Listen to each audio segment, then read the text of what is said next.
Welcome to the second video of this MATLAB session. इस session के अंदर हम लोग सीखेंगे कि हम लोग MATLAB के अंदर किस तरह एरेज़ को डिफ़ाइन कर सकते हैं, MATLAB के अंदर किस तरह मैट्रिक्स बना सकते हैं, उनकी मल्टीप्लिकेशन, एडिशन, इन्वर्स और ट्रांसपोज के बारे में हम लोग MATLAB के अंदर आज के इस लेक्चर में डिस्कस करेंगे। हम स्टार्ट करते हैं। हमने ए लिया और ए के अंदर हम एरे बनाते हैं।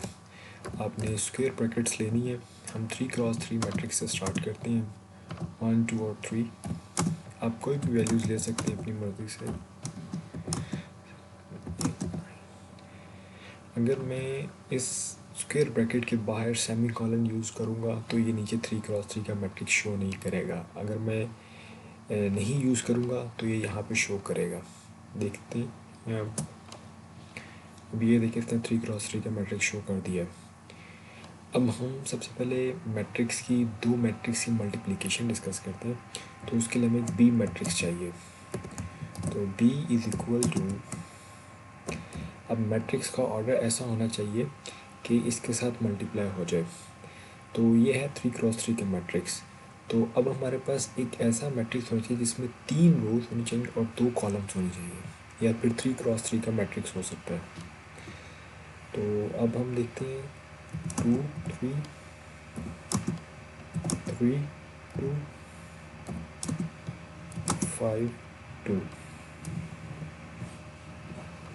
तो अब मैंने एंटर कर दिया। तो ये देखें हमारे पास तो यानी कि 3 रोज और 2 कॉलम्स का मैट्रिक्स आ गया हुआ है।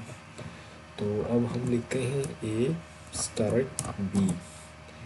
ठीक है, तो अब इसका एंटर करते हैं। तो देखें ये हमारे पास आंसर आ गया इस मैट्रिक्स का। अब हम चाह रहे हैं कि जो हमारे पास एक दफ़ा हम दोबारा इसको मल्टीप्लाई करते हैं। हम चाह रहे हैं कि हम ए क्रॉस बी का जो मैट्रिक्स का आंसर आया है इसका हम ट्रांसपोज लें।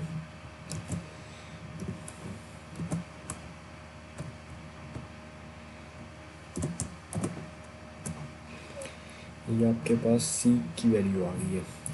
तो आपने सी लिखकर इसके ऊपर अगर आप पोस्ट ऑफिस डालेंगे ना तो आपके पास देखें रोज़ कॉलम में चेंज हो गई है। तो ये आपके पास जो है ना, ये जो चीज़ है ये आपको ट्रांसपोज देती है। और इसी तरीके से हमने मल्टीप्लिकेशन कर ली है। और अब हम चाह रहे हैं कि हम जो है एक मैट्रिक्स लेते हैं। अब मैंने आपको ये बताना है कि फॉर एग्जांपल आप चाह रहे हैं कि आप मैट्रिक्स की किसी यानी कि ना रो को आप मतलब कि शो करवाना चाह रहे हैं मैटलैब के। आप फॉर एग्जांपल 2x2 का मैट्रिक्स आप सेकंड रो को शो करवाना चाह रहे हैं, तो आप किस तरह करवाएंगे। तो उसके ऊपर देखते हैं। आपने ए लिखा और अपने कीबोर्ड के ऊपर जो आपकी अप की है आपने उसके ऊपर क्लिक करना है, उसको प्रेस करें और देखिए हमारे पास ए मैट्रिक्स था। तो मैंने ए मैट्रिक्स को यहाँ पे किया और एंटर कर दिया, मेरे पास ए मैट्रिक्स आ गया। तो अब मैं क्या करूँगा, अब मैं लिखूँगा ए इंटू 2 कॉमा और यहाँ पे कॉलम। अब इसका मतलब ये है कि ये दूसरे कॉलम को जो है ना वो आपको रिज़ल्ट में देगा। ये देखें दूसरी रो को दूसरी रो को इसने आपको शो करवा दिया है। अब ए इंटू कॉलम कॉमा 2 तो ये अब आपको दूसरा कॉलम देगा। तो इस तरह आप किसी भी कॉलम को अगर 4x4 का मैट्रिक्स है या इससे बड़ा मैट्रिक्स है तो आप उससे इसके कॉलम को एक्सेस कर सकते हैं। इसी तरीके से आप किसी डिजिट को एक्सेस करना चाह रहे हैं तो आप उस डिजिट को भी एक्सेस कर सकते हैं। तो अब हम लोग चलते हैं अल्फ़ाबेट्स की तरफ। तो अब फॉर एग्जांपल हम ले लेते हैं ए इज़ इक्वल टू ए। अच्छा, इसको आपने लेना है अपोस्ट्रोफी के अंदर ए। 2 दफ़ा ए ले लिया,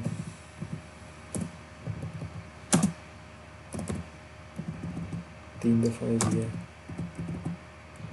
और ये आपने ले लिया है 4 दफ़ा ए। ठीक है, आप चाह रहे हैं कि आपने इसकी लेंथ फाइंड करनी है कि इसकी लेंथ क्या है। तो ये देखिए ए आ गया।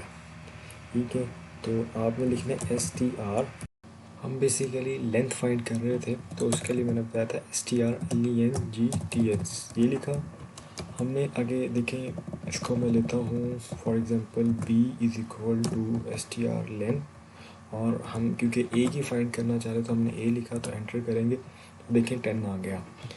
और अब इनके जो डिजिट्स मैंने लिए थे a, double a, triple a और टेट्रा a, इन सब को ऐड करेंगे तो इनकी लेंथ आ जाएगी 10। इस तरह हम एक मैट्रिक्स के अंदर जो हमारे पास कैरेक्टर्स हैं, ठीक है, हम उनकी लेंथ को भी फाइंड कर सकते हैं।